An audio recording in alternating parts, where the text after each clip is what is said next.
Hi friends, आप सभी का एक बार फिर स्वागत है आपका अपना चैनल एग्जाम फॉर्मेट पर। दोस्तों, हम लोग जो नागपुरी प्रश्न उत्तर का जो सीरीज देख रहे थे, उसी के तहत आप लोगों का क्वेरी या डिमांड आई थी कि लोक साहित्य से संबंधित प्रश्न उत्तर भी कराइए।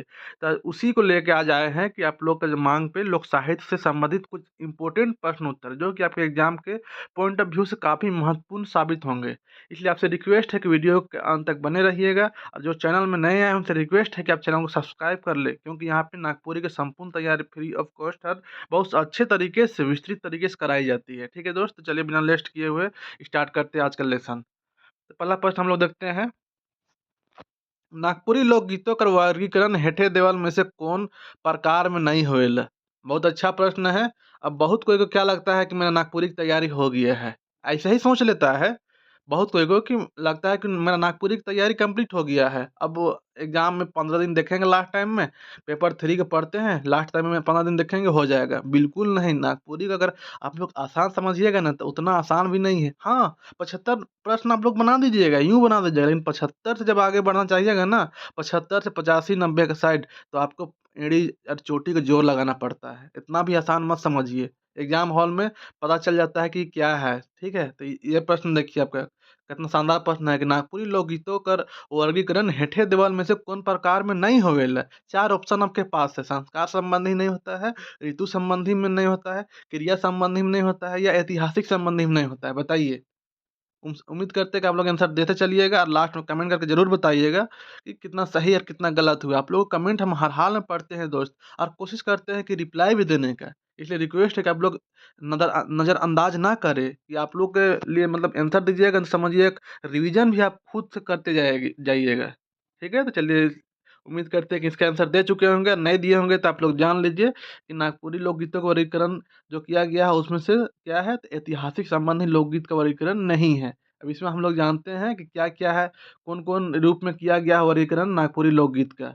तो आप देख सकते हैं, संस्कार संबंधी में किया गया है, ऋतु संबंधी में किया गया है, वर्त संबंधी में किया गया है, और एक क्रिया संबंधी में और एक विविध संबंधी में। सबका एग्जाम्पल दिया हुआ है कि संस्कार संबंधी में क्या है, विवाह गीत सब संस्कार संबंधी में आता है। ऋतु जैसे 12 मासा गीत सब ऋतु संबंधी में आता है। वर्त संबंधी में क्या आएगा, सरहुल, देवठान सब गीत आएगा।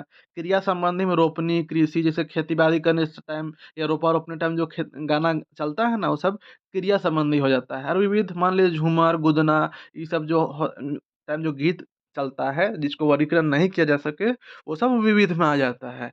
ठीक है? तो उम्मीद करते हैं कि आप लोग को ये प्रश्न समझ में आ गया होगा। तो इससे क्या पता चलता है कि कितना टाइप में वर्गीकरण किया गया है, वो बस नहीं जानना है। 5 टाइप में वर्गीकरण किया गया है, ये तो हम लोग देख लिए। ठीक है? नागपुरी लोकगीत का कितना टाइप में? 5 टाइप में।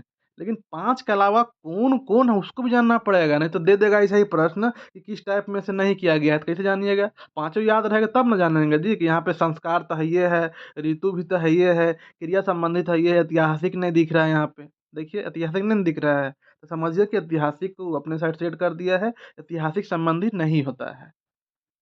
चलिए नेक्स्ट प्रश्न लिखते हैं। उम्मीद करते हैं प्रश्न अच्छा लगा होगा और समझ गए होंगे। डॉक्टर श्याम परमार, डबल परमार हो गया है। डॉक्टर श्याम परमार लोकगीत के कतई भाग में बाँट है। ये प्रश्न शानदार प्रश्न है। कितना भाग बाँटे हैं? 4, 5, 2, 7 कितना भाग बाँटे हैं? श्याम परमार बिल्कुल सही जवाब, 5 भाग बाँटे हैं श्याम परमार। कितना भाग में? 5 भाग में बाँटे हैं। नेक्स्ट प्रश्न हम लोग देखते हैं। उम्मीद करते हैं आप लोग आंसर देते चलिएगा दोस्त, हाँ? और थोड़ा टाइम देंगे अगर आप लोग चाहिएगा तो। ग्राम गीत आर्योत्तर सभ्यता के वेद है, केकर कथन है, कि ऐसा प्रश्न भी पूछता है। बहुत दोस्त को क्या समझ में नहीं आता है कि प्रश्न कैसे हो सकते हैं। उन लोग बहुत रेलवे की तैयारी में बहुत सारे दोस्त का कॉल आता है कि रेलवे की तैयारी में लगे हुए थे, समझ में नहीं आता है कि सर प्रश्न कैसे पूछता है, या मैं हिंदी इंग्लिश फील्ड से रहा हूँ तो मुझे आइडिया नहीं है। तो आप लोग देखते चलिए कि प्रश्न कैसे पूछा जाता है। तो ग्राम गीत आर्योत्तर सभ्यता का वेद है, केकर कथन है, कि ये कथन से पूछा है। कथन से 1 से 2 प्रश्न रहेंगे आपको। आप लोग लेक्चर देखिए जाके, अगर जो नहीं देखे होंगे। तो 4 ऑप्शन है, किसका कथन है? सत्येंद्र हजारी प्रसाद द्विवेदी, राम नरेश त्रिपाठी, वासुदेव शरण अग्रवाल। किसका है बताइए? बिल्कुल सही जवाब दिए। ऑप्शन नंबर क्या हो जाएगा? तो ये आपका perfect answer option number A हो जाएगा। डॉक्टर सत्येंद्र। ठीक है? ग्राम गीत आर्योत्तर सभ्यता के वेद है, ये कहना है डॉक्टर सत्येंद्र का। तो यहाँ पे थोड़ा-सा मेरा 1 सेकंड रुकिए, थोड़ा-सा कुछ शायद मिस्टेक हुई है। 1 मिनट, 1 मिनट। ग्राम गीत आर्योत्तर सभ्यता के वेद बिल्कुल सर, यहाँ पे एक मिस्टेक हुई है। ये सत्येंद्र नहीं होगा दोस्त, थोड़ा-सा ध्यान दीजिएगा। हजारी प्रसाद द्विवेदी होगी ये। इसका परफेक्ट आंसर क्या हो जाएगा? हजारी प्रसाद द्विवेदी होगी। टाइपिंग मिस्टेक है क्योंकि इसका ट्रिक जो बताए थे इस कथन का भी ट्रिक बताया हुआ है और आप लोग याद करिए कथन का ट्रिक क्या बताया है? सभ्यता। सभ्यता में क्या होता है? हजारों साल को सभ्यता बोलते हैं ना जी। एक सभ्यता में हजारों साल आ जाता है, तो हजारी प्रसाद द्विवेदी यही ट्रिक बताया था ना। जो नहीं देखे होंगे वो याद कर लीजिए। ग्रामगीत आर्योत्तर सभ्यता का वेद है। ये कथन किसका है? तो हजारी प्रसाद का है। तो सभ्यता कैसे मैच करता, याद करिएगा। तो सभ्यता, एक सभ्यता में हजारों साल को बोला जाता है, तो हजारी प्रसाद, हजारी, हजार, ठीक है। तो ये कौन इसको लिखे हैं? तो हजारी प्रसाद द्विवेदी, ये आंसर हो जाएंगे। ये गलत है, हाँ। याद रखिए, थोड़ा सा मिस्टेक होता है, क्या करिएगा। कोशिश करते हैं कि नहीं हो, लेकिन फिर भी कुछ बहुत हो ही जाती है। चलिए नेक्स्ट प्रश्न देखते हैं हम लोग। कथावस्तु, पात्र, वातावरण, कथोपकथन, उद्देश्य तथा शैली जैसन तत्वों के आधार में हम के परख सकियल।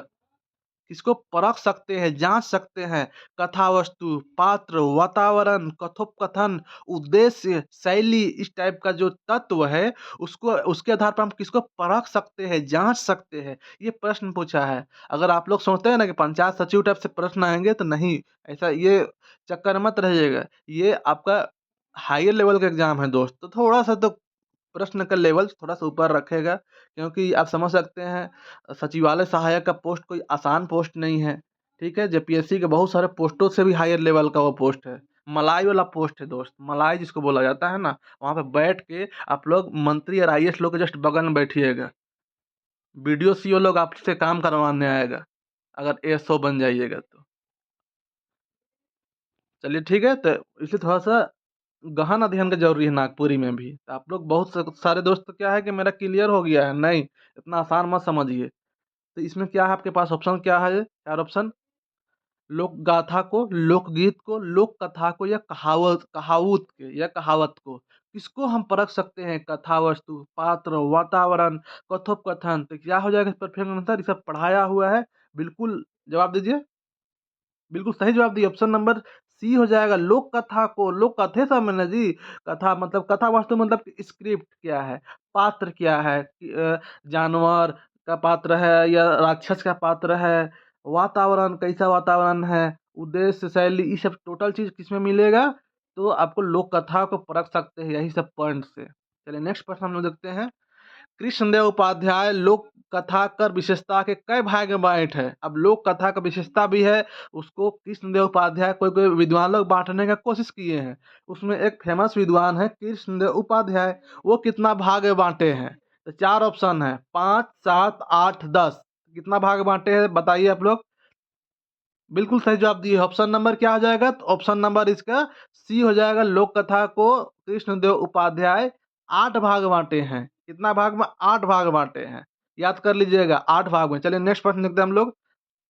विद्वान मन बाल कथा कर कई प्रकार बताए हैं। ऐसा प्रश्न नहीं मिलेगा कहीं, सिर्फ एग्जाम फॉर्मेट में ही मिलेगा। इसे रिक्वेस्ट है कि चैनल को सब्सक्राइब करते चलें, और जो मटेरियल परचेस करना है जिनको, परचेस करिए। मटेरियल हर हाल में रीड करिए एक बार, और टेस्ट सीरीज लगाइए एग्जाम फॉर्मेट का। आपको बहुत बेनिफिट होगा, 85 से 90 प्रश्न कहीं नहीं जाएगा अगर आप एग्जाम हॉल में गलती नहीं करते हैं तो चलिए प्रश्न देखिए। विद्वान मन बाल कथा कर कई प्रकार बताए हैं, कितना भेद बताए हैं? 4 ऑप्शन हमके पास ये रहा। 2 प्रकार, 3 प्रकार, 4 प्रकार, 5 प्रकार, कितना प्रकार बताया है बोलिए? बिल्कुल सही जवाब, option number A. Yes, perfect answer क्या हो जाएगा? ऑप्शन नंबर ए हो जाएगा। 2 प्रकार कौन कौन है देखिए।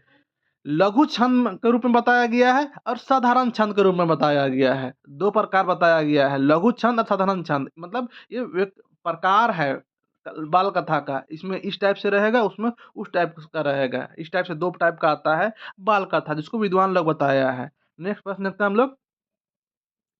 हंसराज घोड़ा और मुख बोलता हीरामन तोता कौन मृतका कर कथा लागे। पिछले दिन क्या पूछा गया था? लास्ट प्रश्न जो था, दुसठ भेड़ा किस प्रकार का, यह कौन मृतका का कथा लागे, जिसको बहुत सारे दोस्तों ने कमेंट किए हैं, सही कमेंट किए हैं, सही जवाब दिए हैं बहुत सारे दोस्तों ने। कौन कथा है? दुष्ट भेड़ा। तो कोई कोई एक आध जो सा गलती हुआ, साहसिक कथा माने हैं, लेकिन वो साहसिक कथा नहीं है, पशु पक्षी संबंधित कथा है। दुष्ट भेड़ा, भेड़ा ठीक है, भेड़ा के जानवर का नाम है, तो दुष्ट भेड़ा पशु पक्षी संबंधित कथा है। ठीक है? जो पिछला लेक्चर में मतलब पूछ दिया गया था। आज पूछा गया है कि हंसराज घोड़ा और मुख बोलता हीरामन तोता, कौन मैथ का कर कथा लागे? ये आपका नागपुरी लोक साहित्य में ये सब टॉपिक दिया हुआ है। जिसको पढ़ना नहीं है लेकिन पूछ सकता है, प्रश्न पूछता है कि ये हेडलाइन से कि ये किस टाइप का कथा है। कथा का वर्गीकरण किया गया है, लोक कथा का वर्गीकरण, ठीक है? तो उसी में ये तो किस टाइप से है ये पूछा है। तो 4 ऑप्शन आपके पास ये है, साहसिक कथाएँ हैं, बाल कथाएँ हैं, परी कथा, विविध कथा। किस टाइप का है बताइए तो? बिल्कुल सही जवाब दिए, ऑप्शन नंबर ए हो जाएगा। साहसिक कथा है दोस्त, साहसिक कथा है आपका हंसराज घोड़ा और मुँह बोलता हीरामन तोता। ठीक है, नेक्स्ट प्रश्न देखते हैं हम लोग। हेठे देवल में से कौन लोक गाथा कर 11 ठो विशेषता बता लखे? देखिए अच्छा प्रश्न है। आसान सोचते हैं ना नागपुरी को, आसान नहीं है दोस्त। आज लगाइए और कमेंट करके बताइएगा ईमानदारी से कितना सही आपका हुआ। ठीक है, ईमानदारी से बताइए कितना सही हुआ। अभी टेस्ट दे रहे हैं ना, ये टेस्ट को लगाइए अभी जो पढ़ाया जा रहा है। लास्ट में कमेंट करके बताइए कितना सही हुआ। तो हेठे देवल में से कौन लोक गाथा कर 11 ठो विशेषता बता लखे? सबसे पहले आपको जानना पड़ेगा लोक गाथा में क्या डिफरेंस है लोक कथा में। लोक कथा क्या होता है ना, पुराना ज़माना का जो कहानी किस्सा चलता है ना, जिसका कोई राइटर नहीं होता है, लोक कथा उसको बोलते हैं। मान लीजिए तिरिया चरित्र, कौन ज़माना का कहानी किस्सा है, सच है कि झूठ है, कौन राइटर है, कहाँ से निकला है, कुछ पता नहीं है, लेकिन वो कहानी है ना जो तिरिया चरित्र बनहरनी बेटा, तो उसको लोक कथा बोलते हैं। जिसका राइटर का पता नहीं चला, आदिम काल से चलते आता है। लेकिन लोक कथा क्या हो गया? कथा तो जान गए, लोक गाथा, लोक गाथा क्या है ना, ये एक इसमें वीर रस भेंटाता है। लोक गाथा में वीरता का बखान होता है। ये एक गीत का माध्यम से चलता है, मोटा मोटी नहीं, इसको गीत टाइप से गा के बताया जाता है। जिसमें एक इतिहास, मान लीजिए रानी लक्ष्मीबाई का कोई इतिहास होगा। बहुत लड़ी मर्दानी थी वो रानी लक्ष्मी, कैसे यार इस टाइप से भूल गई, सब बचपन में पढ़े थे ना। कैसे टाइप आप लोग जानते ही होंगे, तो उस टाइप का जो होता है ना, वो सब लोक गाथा है। उसमें पूरा इतिहास बता देता है और कुछ वीर का वीर जोशीला टाइप से रहेगा, उसको लोक गाथा बोला जाता है। वो कहानी टाइप से नहीं मिलेगा। तो कौन इसका 11 विशेषता बताया है बोलिए? 4 ऑप्शन है, गुमर, रॉबर्ट ग्रेव्स, डॉक्टर सत्येंद्र या डॉक्टर राम कुमार वर्मा। बताइए। लोक गाथा का बिल्कुल सही जवाब दिए है कौन? तो रॉबर्ट ग्रेव्स बताया है लोक गाथा का 11 विशेषता। ऐसा प्रश्न एकदम देखने को मिलेंगे, देखिएगा ना एग्जाम हॉल में तोड़ कर रख दीजिएगा। अगर जो क्लास कर रहे होंगे, जो टेस्ट लगाइएगा, टेस्ट जो दीजिएगा, टेस्ट सब में यही सब मिलेगा आपको दोस्त। बहुत शानदार प्रश्नों कलेक्शन मटेरियल सब में। चलिए नेक्स्ट, इसमें क्या है तो आप लोग एक बार देख सकते हैं कि 11 ठो विशेषता क्या है, उसको भी हम यहाँ पे कोशिश किए हैं कि आप लोग को बताएं। तो क्या होता है लोक गाथा का? अज्ञात रचनाकार, कौन रचना किया है उस लोक गाथा का, उसका पता नहीं होता है, ये एक विशेषता है। प्रामाणिक मूल पाठ की कमी, मतलब कि उसका प्रमाण नहीं मिलता है लोक गाथा में, कहाँ एक्चुअल घटित हुआ था। वो लोक गाथा है, गीत है, वीरता का बखान हो रहा है, लेकिन एक्चुअली पता नहीं चलता है, उसका परफेक्ट प्रमाण नहीं है कुछ। संगीत का साहचर्य एवं सहयोग, इसमें संगीत बोले ना, गीत के माध्यम से चलता है संगीत। स्थानीयता का गंध, पता चलेगा कि ये लोकल में ही कहीं कुछ हुआ था, लोकल से ही संबंधित मिठास पता चलेगा। स्थानीयता मतलब कि लोकलिटी, लोकल का गंध, ठीक, पता चलेगा कि नहीं ये लोकल चीज का है, यही आसपास का झारखंड ये चीज का है। ठीक है, ऐसा नहीं पता चलेगा कि ये आपका केरल का ये है, नहीं, पता चलेगा कि लोकली हम ही लोग के आसपास कोई एक घटना घटा। मौखिक परंपरा, मौखिक मतलब कि मुँह से आदिकाल से मुँह ज़बानी चलते आ रहा, कोई लिखा नहीं है, उसको लोक गाथा बोलते हैं। ये उसका विशेषता है। अलंकृत शैली का अभाव, मतलब कि साज सजावट नहीं मिलेगा, अलंकृत शैली का अभाव रहेगा, साज सजावट सब नहीं मिलेगा। रचनाकार के व्यक्तित्व का अभाव, कौन रचनाकार का व्यक्तित्व कैसे पता चलेगा जब वहाँ रचनाकार का पते नहीं चल रहा है, तो उसका व्यक्तित्व जानिएगा जी, है नहीं ना जानिएगा। मान लीजिए मुंशी प्रेमचंद्र एक राइटर है। अब यहाँ पे ध्यान दीजिएगा कि व्यक्तित्व का मतलब क्या होता है। हम लोग क्या जानता है कि मुंशी प्रेमचंद अधिकतर जो लिखते थे ना, गरीब के ऊपर लिखा करते थे, गरीब के ऊपर। ठीक है, गरीब शोषण पीड़ित के ऊपर मुंशी प्रेमचंद्र का अधिकतर रचना आता था। तो अब इसमें रचनाकार उसका व्यक्तित्व किस टाइप से हम लोग समझ गए, लेकिन इसमें रचनाकार का पते नहीं है, तो कैसे जानेंगे उसका व्यक्तित्व क्या था? तो इसलिए ये भी एक विशेषता है। दीर्घ कथानक की विद्यमानता है, मतलब लंबा कथा चलेगा, लंबा कथा, दीर्घ कथानक मतलब लंबा कथा का विद्यमानता। टेक पदक पुनरावृत्ति, कहीं कहीं पर रिपीटेशन चलेगा। इतिहास की संदिग्धता जो बताया जा रहा है ना, किसी की वीरता का बखान हो रहा है, वो संदिग्ध है, लेकिन एक्चुअली ऐसा हुआ है कि नहीं हुआ है वो क्लियर नहीं है, संदिग्ध है। लोक छांदर तुक की लापरवाही, ठीक है? इतना गारा ठो है, लोक गाथा कर विशेषता बताया है कौन? Doctor Robert Graves. प्रश्न पूछ देगा ऐसा भी कि देवाल में से कौन रॉबर्ट ग्रेव्स द्वारा विशेषता में नहीं बताया गया है, और 11 ठो में से एक ठो नहीं, 4 ठो ऑप्शन दे देगा, और उसमें से 3 गो रहेगा ऑप्शन यहाँ से, और एक ठो अपने साइड से कुछ जोड़ देगा। चलिए नेक्स्ट पॉइंट देखते हैं हम लोग। नागपुरी में लोक गाथा, यहाँ पे ये बिंदु चल गया है, ये बिंदु नहीं होगा, टाइपिंग थोड़ा सा मिस्टेक है, चलिए इस सबको थोड़ा सा इग्नोर करिएगा। हाँ, नागपुरी में लोक गाथा कै श्रेणी में पावल जा है, कितना श्रेणी में पाया गया है लोक गाथा? लोक गाथा के बारे अब हम लोग देखें तो जाने ना, लोक गाथा जो गीत के माध्यम से चलता है, आदिकाल से चलता है, उसका गायक विशेषता भी रॉबर्ट ग्रेव्स बताया है, लेकिन कितना श्रेणी में भेटाता है? तो उसको ऑप्शन मिल गया आपके, तो आंसर बताइए कितना श्रेणी में नागपुरी लोक गाथा बताइए। बिल्कुल सही जवाब दिया। कितना? 3 श्रेणी में मिलता है, 3 श्रेणी में नागपुरी लोक गाथा भेटाता है दोस्त, 3 श्रेणी में। इसमें कौन-कौन श्रेणी में मिलता है? हाँ, तो यहाँ पे हम लोग देखते हैं कि नागपुरी में लोक गाथा अगर कै श्रेणी में पाया जाता है या कितना रूप में इसको वर्गीकृत किया गया है, तो 3 रूप में हम लोग देखें कौन-कौन सा रूप में। तो पहला आपका मिल जाएगा किस रूप में? तो वीर कथानक, जोशीला वीर कथानक। एक प्रेमात्मक कथानक, प्रेम का वर्णन मिलेगा, और एक आपका क्या है? एक अद्भुत गाथाएँ मिलेगा, ठीक है? अद्भुत गाथा है, तो वीर कथानक, प्रेम और अद्भुत गाथा। अद्भुत गाथा को आपको एक पॉइंट और मिल सकता है, योग संबंधी मिल सकता है, ठीक है? तो ये 3 भाग में, 3 श्रेणी में इसका वर्गीकरण किया गया है। चलिए नेक्स्ट पॉइंट देखते हैं हम लोग। सर्वप्रथम गाथा शब्द का प्रयोग कहाँ पावल जाएला?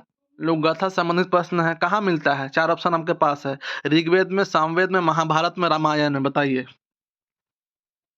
बिल्कुल सही ऑप्शन दिए हैं, आसान प्रश्न है ये, ऋग्वेद में मिलता है, ठीक है? ऋग्वेद में सबसे पहले से गाथा शब्द का वर्णन मिला है। नेक्स्ट प्रश्न देखते हैं हम लोग। लोक गाथा संबंधित किताब ओल्ड इंग्लिश बैलेट्स का लिखवैया है के? कौन है के? कौन है?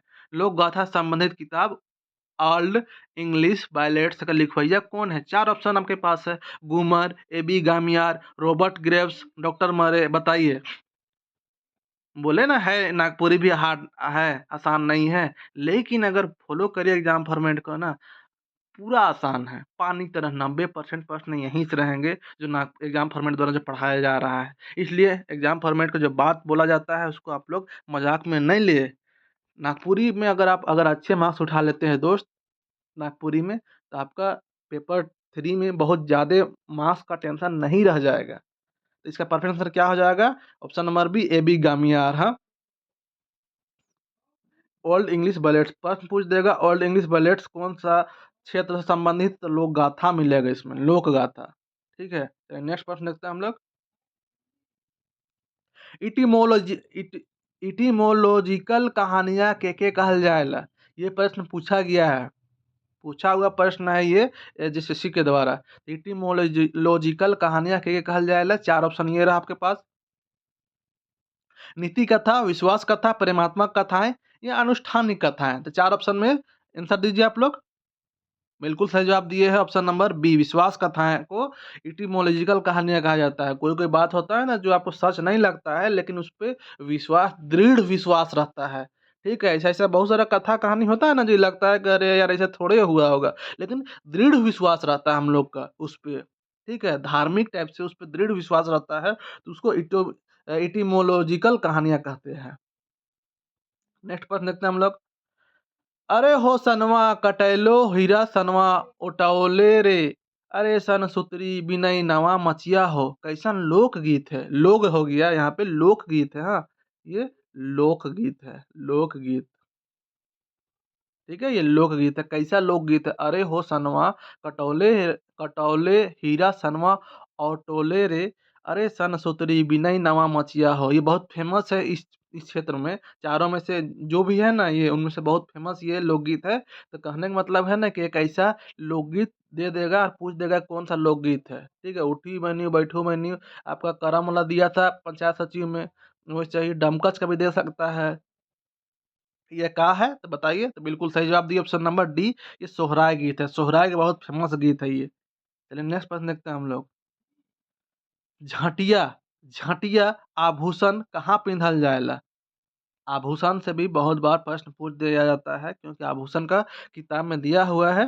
तो झटिया आभूषण कहाँ पिंधल जाता है? लोक साहित्य के अंतर्गत ये सब भी आता है, पहनावा-वढ़ावा में थोड़ा बहुत। तो 4 ऑप्शन आपके पास मिलेगा। गोड़ कर अंगुरी मतलब पैर का अंगुली में, नरटी मतलब कि गला, गर्दन में, हाथ, हाथ मतलब हाथ, नाक मतलब नाक। क्या हो जाएगा? झटिया कहाँ पहना जाता है? ध्यान दीजिएगा, गोड़ का अंगुली में मतलब पैर का अंगुली में झटिया पहना जाता है।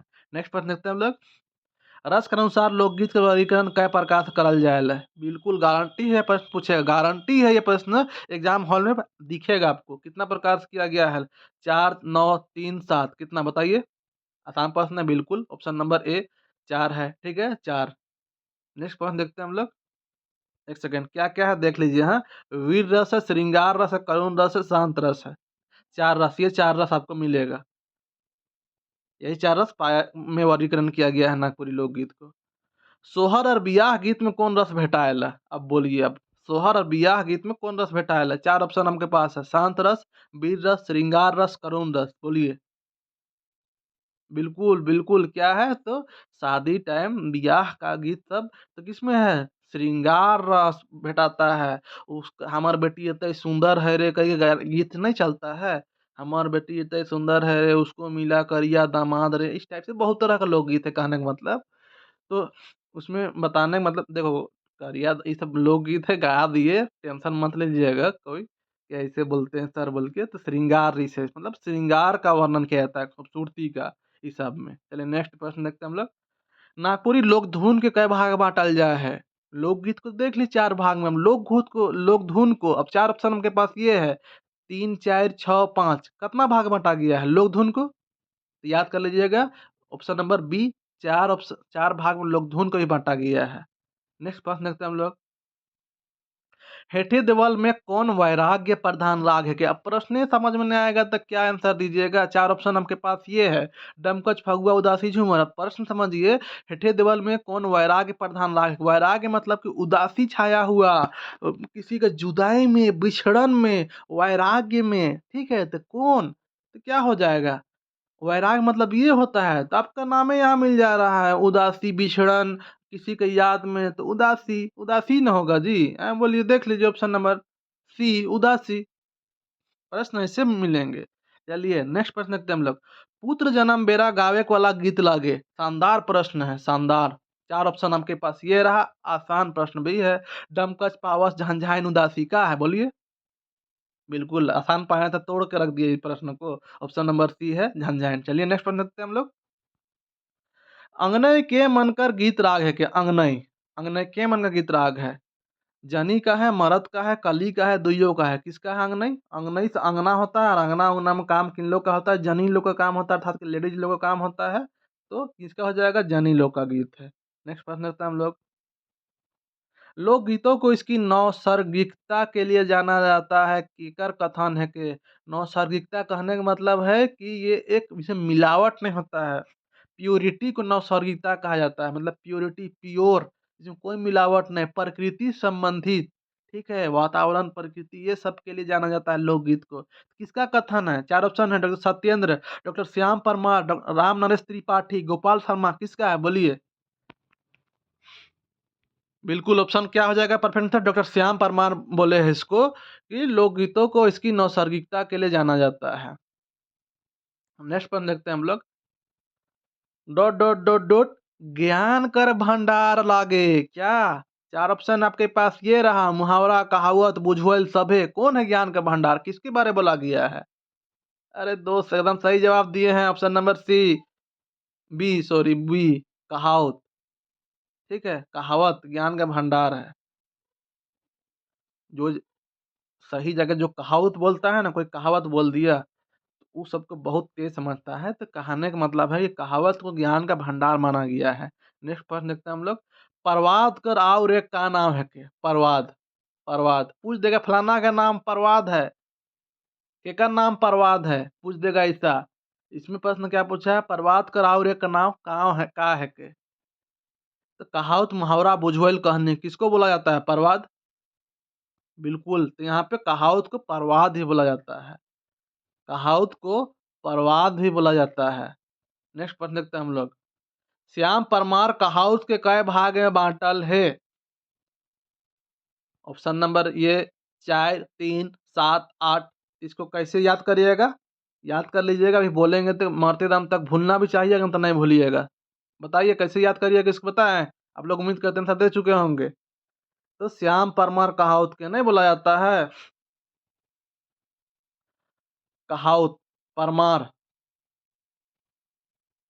तो क्या इसका ट्रिक बना सकते हैं आप? तो चारों ओर से कहा जाता है ना कि चारों तरफ कहाउत फैला हुआ है। चारों तरफ कहाउत फैला हुआ है, ठीक है? एक सेकंड, हाँ, चारों तरफ कहाउत फैला हुआ है। तो परमार चारों साइड से मार रहा है, श्याम परमार को चारों साइड से मार रहा है। श्याम परमार चारों साइड से, चार दिशा होता है ना जी, चारों दिशा से श्याम परमार को मार रहा है, ऐसा कहावत फैला हुआ है। तो इसका 4 हो जाएगा आंसर। चलिए नेक्स्ट प्रश्न देखते हैं हम लोग। मुहावरा वास्तव में वाक्य खंड है। जब इनका प्रयोग वाक्य में किया जाता है तब उस वाक्य को शक्ति और प्रभाव पूर्वापेक्षा बहुत बढ़ जाता है। कहने का मतलब है कि वाक्य का खंड है, लेकिन जब इसको कोई वाक्य में यूज किया जाता है, किसको, मुहावरा को, तो उसका ताकत और उसका वैल्यू ज्यादा बढ़ जाता है। केकर कथन है के 4 ऑप्शन है। कृष्णलाल हंस, राम नरेश त्रिपाठी, श्याम परमार, राम गोपाल वर्मा। किसका है बोलिए? बिल्कुल याद करते चलिएगा दोस्त, कृष्णलाल हंस का है। अब शक्ति की बात आता है तो शक्ति याद रखिएगा, तो सबसे ज़्यादा यहाँ पे 4 ऑप्शन मान लीजिए दिया है। राम नरेश, कृष्णलाल, श्याम परमार, राम गोपाल वर्मा। तो देखिए शक्ति वाला में ना सबसे ज़्यादा शक्ति हम लोग बचपन में देखते थे ना, तो कृष्ण जी का जो चक्री था उसी को हम लोग मानते थे। तो कृष्णलाल हंस इसी को मान लीजिएगा। हाँ, कृष्ण, कृष्ण, हाँ, कृष्ण जी के चक्री में बहुत ताकत है, उसी को थोड़ी याद करिएगा। मोटा-मोटी माइंड में एक मोटा-छोटा ट्रिक, कोई बहुत मजबूत ट्रिक नहीं है दोस्त, लेकिन माइंड में बैठाने के लिए बताते हैं। तो शक्ति याद करिएगा, कृष्ण जी को याद करिएगा। कृष्ण जी के चक्री में था, उसमें बहुत ज़्यादा ताकत था। चलिए नेक्स्ट प्रश्न देखते हैं हम लोग। इरबा गाँव का प्रयोग कहाँ में करल जाएला? इरबा गाँव का है ना, 4 ऑप्शन आपके पास है। कहावत, मुहावरा, बुझवेल, कहनी। तो इरबा गाँव का प्रयोग कहाँ में करल जाएला? कहना है ना जी, उज़्बेक हुए, मतलब पहले उज़्बेकिस्तान का लोग को बुड़बक माना जाता था, तो उन लोग के लिए क्या मुहावरा निकला है? उज़्बेक हुए। वैसे इरबा का लोग को भी बुड़बक माना जाता था पहले, इरबा का लोग को। तो उन लोग के लिए भी यूज़ होता है, इरबा है कि का, ऐसा एक यूज़ होता है। अब क्या था, कहावत है कि मुहावरा है, बुझवेल कहानी है। देखिए इरबा वाले दोस्त जितना भी देख रहे होंगे वीडियो को, उन लोग से क्षमा चाहते हैं, आप लोग गुस्सा मत होइएगा, लेकिन जो पढ़ना है तो क्या करें। इरबा का भी बारे कहावत है, मुहावरा है, बुझवेल कहानी है। इरबा वर्ड यूज होता है, मूर्ख माना जाता है, मतलब पहले के दौर में। अब वैसा बात नहीं है, ठीक है? तो उज़्बेकिस्तान के लोग को मूर्ख माना जाता था, तो इसलिए उन लोग को उज़्बेक हुए बोला जाता था, मतलब मूर्ख होगा। तो वैसे ही इरबा का भी यूज़ होता है। तो 4 ऑप्शन में आपका क्या हो जाएगा? मुहावरा है, इरबा। ठीक है? इरबा है कि क्या बोलता है, तो मुहावरा है। मतलब बुड़बक है कि मुरुख है कि का, हाँ। चल नेक्स्ट प्रश्न देखते हैं हम लोग। ऊँच पीढ़ा देवे कैसन मुहावरा है के? 4 ऑप्शन है। मुहावरा का वर्गीकरण किया गया है ना? किया गया है कि नहीं? मुहावरा को भी तो बाँटा गया होगा ना जी। 6 या 7 भाग में तीनों को बाँटा गया है, कहावत, मुहावरा और बुझवेल को। और आपको बताया कि सबसे बड़ा जिसका नाम है उसको कहा, तो उसको कम में बाँटा गया है, और सबसे छोटा नाम वाला को ज़्यादा में बाँटा गया है। ठीक है? तो अभी हम लोग देखेंगे, वो भी टेंशन मत लीजिए। तो उसका में उच्च पीढ़ा देवे उसके अंतर्गत किसमें आता है? तो किसमें आता है उच्च पीढ़ा? नैतिक संबंधी में। कोई आदमी को ऊँच पीढ़ा देना मतलब कि एक नैतिकता दर्शा रहा है कि बहुत अच्छा नैतिक का है। ठीक है? तो इसमें क्या हम लोग है, नेक्स्ट प्रश्न देखते हैं। नागपुरी मुहावरा का वर्गीकरण कै भाग में करल जाए है? अभी हम लोग देखे। तो इसका वर्गीकरण भी तो किया गया है, तो कितना भाग में किया गया है? 4, 7, 6, 5, कितना भाग में बोलिए? बिल्कुल सही बात है। कितना भाग में? तो 7 भाग में किया गया है। देखिए, कहाउत, देखिए तभी लंबा वाला बोले, गलत बात बोले थे। कहाउत का एक और नाम क्या है? लोकोक्ति। लोकोक्ति है कहाउत का एक और नाम। बुझवेल, बुझवेल का एक और नाम क्या है? पहेली है, पहेली। मुहावरा, मुहावरा का कोई और नाम है? नहीं है, मुहावरा तो मुहावरे है। मुहावरा मुहावरे है, मतलब इसका कोई नाम नहीं है। तो जिसका 2 नाम है उसको 6 भाग में बाँटा गया है, और जिसका एक ही नाम है उसको 7 भाग में बाँटा गया है। उसको ज़्यादा वैल्यू दिया गया है, 7 गो भाग में बाँट दिया उसको। और जिसका दू कहावत का 2 गो नाम है, कहावत को लोकोक्ति भी बोलते हैं, तो उसको कितना भाग में? 6 भाग में।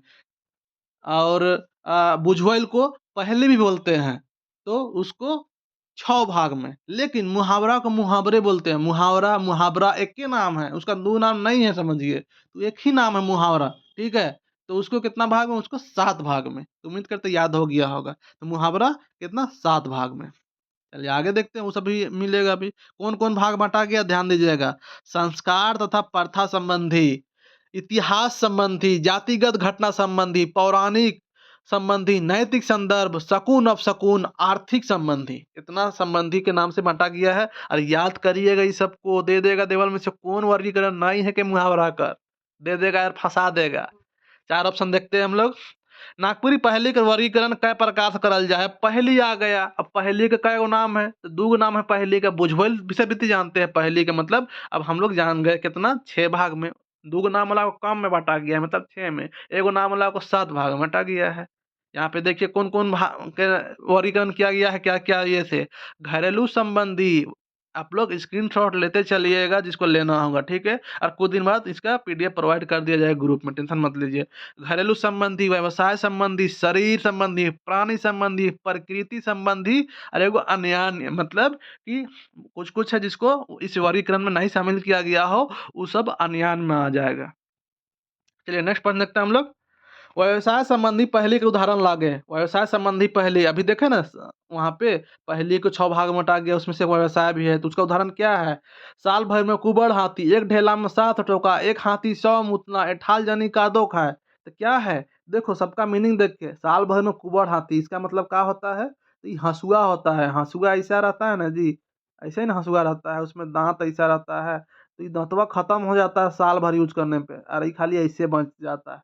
तो साल भर में कुबड़ हाथी मतलब हँसुआ होता है, इसको भी याद करते चलिएगा। एक ढेला में 7 टोका मतलब ही सर हो गया, सर मुंडी में, 2 गो आँख, 2 गो नाक, नाक का छेद, मुँह का छेद, कान का छेद, ये सब हुआ 7 गो टोका उसी को। एक हाथी 100 मुतना मतलब कि क्या है? घर है, छप्पर में चूता है ना जी 100 गो, तो उसी को मुतना बोला जाता है, तो छाइन के छप्पर बोला जाता है। तो एक हाथी 100 मुतना का मीनिंग क्या है? किसको बोलते हैं? तो छपरा घर को बोलते हैं, खपरा घर को।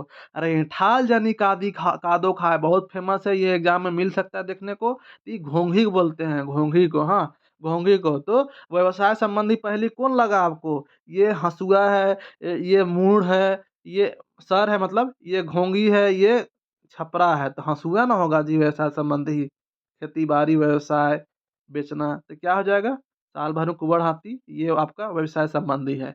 नेक्स्ट प्रश्न देखते हैं हम लोग। पैका नाच के माना नाच है के? चलिए इसका ऑप्शन देखते हैं। मर्द लोग का, जनी लोग का, छोड़ी मन का, कली लोग का, किसका है? पैका बहुत उत्तेजक नाच है, बहुत उत्तेजक नाच है। इसमें पूरा ये पोशाक पहन के नाचता है, सैनिक पोशाक, बहुत उत्तेजक। तो किन लोग? मर्द लोग का नहीं हो सकता है जी, हैं? जनी लोग का तो मिठासपन वाला नाच रहता है ना। नेक्स्ट प्रश्न देखते हैं। नागपुरी लोक कथा का शैली होवेला, का शैली होता है? व्यावहारिक, अव्यावहारिक, समानांतर, सौभे, क्या शैली? तो नागपुरी लोक कथा का शैली कैसा होता है? तो व्यवहार परक होता है, लगे कि हाँ घटा है हम लोग के अंदर ही, व्यवहारिक है। नेक्स्ट प्रश्न देखते हैं, बहुत टाइम हो जा रहा है। लोरी कौन मृतका का रचना है? कि लोरी कौन मृतका का रचना है? लोरी बोलिए। 4 ऑप्शन आपके पास ये रहा। लोकगीत, शिष्ट गीत, आधुनिक गीत, सब है, तो क्या है लोरी? लोरी तो बच्चा को लोरी सुनाया जाता है ना, तो उस सबका कौन लिखा है? कोई जानता है जी? मान लीजिए आपको आपका नानी या दादी लोरी सुनाती होगी बचपन में, या आपकी माँ लोरी सुनाई होगी, तो उसका पता चलता है, जानते हैं कौन लिखा है लोरी को? आपका माँ तो नहीं लिखी है, आपका माँ भी आपका अपना माँ से सुनी होगी, तो उसका ऊ का है, तो सब लोकगीत है, मतलब कोई राइटर का पता नहीं है। शिष्ट गीत किसको बोलते हैं? जिसका राइटर का पता होता है। आधुनिक गीत का भी राइटर का पता होता है, ठीक है? तो इतना सा लोकगीत है, ठीक है? बहुत आसान प्रश्न है, थोड़ा समझ जाइएगा ना, समझना है। नेक्स्ट प्रश्न देखते हैं। साहित्य के कई भाग बाँटल जाए? साहित्य के कई भाग बाँटा गया है? 2 भाग, 3 भाग, 4 भाग, 7 भाग। साहित्य को, लोक साहित्य को नहीं, साहित्य को बोल रहा है। कितना भाग में? बिल्कुल 2 भाग बाँटा गया है। कौन-कौन भाग में? तो एक है आपका, एक है लोक साहित्य जिसका राइटर पता नहीं होता है, एक है शिष्ट साहित्य। शिष्ट साहित्य जिसका राइटर पता होता है, ठीक है? नोट डाउन कर लीजिएगा। 36 पावस राग कर गीत कौन मेरा गावल जाएला? शानदार प्रश्न है। कौन मेरा गाया जाता है पावस राग का गीत? 4 ऑप्शन आपके पास ये है, बरखा में, जाड़ा में, गर्मी में, कहियो कहियोवे। कब? तो बताया था ना, उदासी और पावस 2 ठो मेन गीत है। उदासी कब गाया जाता है? जिस टाइम मन उदास रहता है, व्याकुल रहता है, सूखापन, चटीला, पथरीला ज़मीन, उस टाइम गाया जाता है, मतलब वो जेठ में गाया जाता है। और पावस कब? पावस झिंगुर का आवाज़ को बोला जाता है, पावस का बाजा है, म्यूज़िक है झिंगुर का आवाज़। बादल का गड़गड़ाहट को बोला जाता है कि पावस का म्यूजिक है। तो कब? बरसात टाइम, मतलब बरसात कब आता है? बरखा, बरखा बोल सकते हैं उसको। नेक्स्ट पॉइंट देखते हैं हम लोग। हेठे देवल में से कौन एकल गीत है के? एकल मतलब कि अकेले गाने वाला गीत है दोस्त। डमकच पावा संग नहीं शोभे कौन है बोलिए? डमकच को तो पूरा भीड़ गाता है शादी ब्याह टाइम। पावस, पावस को अंगनई को भी पूरा भीड़ गाता है। अंगनई को लेडीज लोग, ठीक है। तो पावस है अकेले गाने वाला। उदासी और पावस दोनों याद करिएगा, हाँ दोनों एकल गाने वाला है, मतलब अकेले भी गा सकते हैं। तो इसका आंसर पावस होगा। नेक्स्ट प्रश्न देखते हैं हम लोग। लुझरी का है के? लुझरी का है के? नामे से जान सकते हैं। बिहा गीत है, सोहराय गीत है, नाच और गान गीत है, मन में कोई नहीं गा हो सकता है लुझरी। तो हम लोग क्या जानते हैं? तो नाच और गान गीत है लुझरी। बिहा गीत जनरली डमका चुमकच को जानते हैं ना। नाच और गान लुझक लुझक के नाचो और गाओ एकदम, तो लुझरी ये हो गई है। नेक्स्ट पॉइंट देखते हैं हम लोग। अंगनई नाच में कौन विद्यान वाद्य नहीं बाजेला? वाद्य यंत्र नहीं बजता है अंगनई नाच में। चार ऑप्शन आपके पास है, शहनाई, मांदर, बांसुरी, क्यों नहीं? अंगनई किन लोग का गीत है? लेडीज लोग का गीत है, मतलब कि कर्कश आवाज नहीं बजेगा। तो कर्कश आवाज शहनाई, ठीक है। बांसुरी या मांदर तो मीठापन देता है, तो क्या हो जाएगा? शहनाई हो जाएगा। और नेक्स्ट प्रश्न दोस्त, और बहुत लंबा टाइम हो जा रहा है इसलिए ये आज यहीं रोकते हैं। नेक्स्ट लेक्चर फिर इसी का आएगा, टेंशन मत लीजिएगा। जन्म ठाव का सुपट मुहावरा होगी, बताइए जन्म ठाव का सुपट मुहावरा का होगा? अपन राइज, नाभि गड़ाक, बाबा घर, नानी घर, का होगा बताइए? इसका आंसर बता दिया जाता है। एक एक प्रश्न और कराएंगे अभी। इसका आंसर बताया जाता है क्या है? बिल्कुल सही आंसर जवाब दिए है। आसान प्रश्न था। नाभि गड़ा को नहीं बोलता है, तो नाभि गड़ा हो जी, वही अगर हम तो नाभि गड़ा है, मतलब कि जन्म ठाव तुम्हारा वही है। नाभि गड़ा को बोला जाता है। नेक्स्ट प्रश्न देखते हैं, लास्ट प्रश्न आज इसको रखते हैं। जनना प्रधान नाच है के? जनाना प्रधान नाच है के? कौन है? चार ऑप्शन आपके पास ये रहा, पैका, डमकच, रासलीला, माठा नाच, कौन है? तो इसका आप लोग आंसर दीजिएगा, कमेंट करके बताइएगा। बहुत आसान प्रश्न है। मैं भी शायद ये प्रश्न आगे भी भेटाया था, तो उम्मीद करते हैं कि आप लोग इसका आंसर दे सकते हैं। दीजिएगा, बहुत सारे उम्मीद करते हैं आप लोग। यार कम से कम शेयर करिए, सब्सक्राइब करिए, तो ताकि मन लगे हमको भी, तो अच्छा-अच्छा प्रश्न बनाएँगे। आप लोग के लिए हेल्प होगा, अभी बहुत सारे एग्ज़ाम आना बाकी है। तो आप लोग सपोर्ट करिएगा, कोऑपरेट करिएगा दोस्त, तभी तो हम भी अपना मन लगा के करेंगे। इतना टाइम देना पड़ता है मटेरियल तैयार करने में, वीडियो बनाना पड़ता है, एडिट करना पड़ता है, बहुत सारा टाइम लगता है। ऐसा नहीं कि टाइम नहीं लगता है, बहुत सारा टाइम लगता है। इसलिए आपसे रिक्वेस्ट है कि आप लोग सब्सक्राइब कर दीजिए, अपना ग्रुप में शेयर कर दीजिए, कम से कम ग्रुप में शेयर किया करिए दोस्त। इतना अच्छा, इतना मेहनत से पढ़ाते हैं, ठीक है? चलिए 41 आज यहीं रखते हैं इसको। नेक्स्ट फिर आएगा कल इसका नेक्स्ट वीडियो, ठीक है? टेंशन मत लीजिएगा। जो दोस्त पहले से पहले 2 लेक्चर और दिया गया है, जो नहीं देखे होंगे जाके देख सकते हैं। ये कंटिन्यू ही रहेगा एग्ज़ाम तक, टेंशन मत लीजिएगा। इसका इसका कमेंट करके बताइएगा क्या है इसका आंसर है। कमेंट बॉक्स को आप लोग कमेंट करके तोड़ दीजिए, ठीक है? चलिए मिलते हैं नेक्स्ट वीडियो में, तब तक के लिए धन्यवाद। और जिसको पीडीएफ परचेस होगा 7903239076 इस नंबर पर आप कॉल कर सकते हैं, ठीक है? कॉल कर सकते हैं इस नंबर पे और पता कर सकते हैं। यहाँ पे आपको मटेरियल में क्या मिल जाएगा दोस्त यहाँ पे, और सही बात है, अब नहीं तो कब? जल्दी करें, कब करिएगा? तो एग्जाम फॉर्मेट के द्वारा जो कॉल नंबर ये है, नागपुरी भाषा साहित्य के लगभग 6600 प्लस कॉपी बिका है, मतलब ये बहुत ज़्यादा कॉपी है। इतना समझिए, बहुत है, इतना समझिए। बहुत सारे दोस्त तो यूट्यूब से उतारे हैं ना, इसीलिए, नहीं तो लगभग 15-20 हज़ार कॉपी बिकता। लेकिन बहुत सारे दोस्त यूट्यूब से उतारे हैं, कॉपी किए हैं, लेकिन 6600 मतलब ये तो कुछ दिन पहले का ये डाटा है। लगभग 7000 प्लस कॉपी समझिए बिक चुका है ये, ठीक है? आपको क्या मिलेगा दोस्त मटेरियल में? कंप्लीट चैप्टर वाइज एमसीक्यू के साथ 12 फुल लेंथ टेस्ट आपको फ्री मिल जाएगा, 449 रुपया में। 449 में complete full length, 12 full length, मतलब कि एग्जाम के पैटर्न पर रहेगा पूरी तरह से। आपको 100 प्रश्न रहेगा। हर सेक्शन जैसे एग्जाम पूछता है कितना, उस वो ऐसे कवर किया रहेगा। कंप्लीट चैप्टर वाइज एमसीक्यू, मतलब हर चैप्टर से मैक्सिमम प्रश्न बनाया हुआ है। ऐसा नहीं कि हमेशा में प्रश्न दे दिया गया है, नहीं। 12 फुल लेंथ टेस्ट अगर आप खाली सिर्फ ज्वाइन करना चाहते हैं तो 199 लगेगा, और अगर 449 पे करते हैं तो आपका मटेरियल प्लस 12 फुल लेंथ मिल जाएगा। और एगो और है कॉम्बो पैक, ये सबसे बेटर पैक आप लोग के लिए। Combo pack total MCQ notes मिलेगा, जो कंप्लीट चैप्टर वाइज एमसीक्यू मिलेगा, और 24 टेस्ट सीरीज मिल जाएगा। 24 टेस्ट सीरीज का मतलब समझ रहे हैं, 24 100 प्रश्न आपको मिलेंगे, एमसीक्यू चैप्टर वाइज मिलेगा, उसमें से इतना इतना प्रश्नों का कलेक्शन आपके पास रहेगा, उसको कर लीजिएगा तो एग्जाम में 100 प्रश्न पूछेगा ना जी, कहाँ जाएगा बोलिए तो। आपको सिलेबस का ही सारा चीज़ कराया रहेगा तो ये 600 का जो मटेरियल है ना, दोनों चीज़ को आप लोग परचेज करिए, एकदम गारंटी है 90 मार्क्स कहीं नहीं जाने वाला है, कहीं नहीं जाएगा, गारंटी है, ये गारंटी है बोल रहे हैं। और 90 मार्क्स अगर ले लाइएगा ना तो पेपर 3 एकदम आपका थोड़ा-सा 19-20 भी हो जाएगा ना, तो आपको कोई ना कोई पोस्ट मिलना ये भी गारंटी है। देखते हैं 12 फुल लेंथ टेस्ट आपका अगर पेपर 3 का लेना चाहते हैं, जीएस पेपर वाला, जीएस तो ₹210 में 12 फुल लेंथ टेस्ट वो भी अभी स्टार्ट हुआ है, चल रहा है। ठीक है दोस्त? और नागपुरी का टेस्ट कैसे होता है या पेपर 3 का टेस्ट कैसे होता है उसको बता दिया जाता है, 2 मिनट के लिए आप लोग सुन लीजिए कि पेमेंट करने के बाद एक पेड ग्रुप में आपको ऐड किया जाता है, वहाँ पे ही आपको मटेरियल प्रोवाइड की जाती है व्हाट्सएप में, और पेमेंट जिस ग्रुप में ऐड किया जाता है वहीं पे आपको लिंक दिया जाता है। 24 घंटा में उसका मेरिट लिस्ट जारी की जाती है, उसके बाद आपको पीडीएफ प्रोवाइड कर दिया जाता है, मतलब लिंक के थ्रू भी आपको कोई ऐप डाउनलोड करने की ज़रूरी नहीं पड़ती है। एमसीक्यू का क्या आकर्षण है उसको आप देख सकते हैं यहाँ पे, क्या आकर्षण है। अब 12 सेट्स जो है पेपर 2 का, उसमें वो से किस सेक्शन से कितना प्रश्न रहेंगे वो भी दिखाया गया है, आप लोग देख सकते हैं। यहाँ पे जिसको पेमेंट करना होगा व्हाट्सएप कर स कोई ज़रूरी नहीं है कॉल मैसेज करना, डायरेक्ट आप इस नंबर आप पेमेंट करिए, जो पेमेंट नंबर दिया हुआ है, फ़ोन पे नंबर और पेटीएम नंबर या गूगल पे नंबर, डायरेक्ट पेमेंट करके इस नंबर पे स्क्रीनशॉट शेयर कर दीजिएगा। ठीक है? डायरेक्ट आपको मटेरियल प्रोवाइड हो जाएगा। ठीक है दोस्त? चलिए मिलते हैं नेक्स्ट वीडियो में, तब तक के लिए जोहार।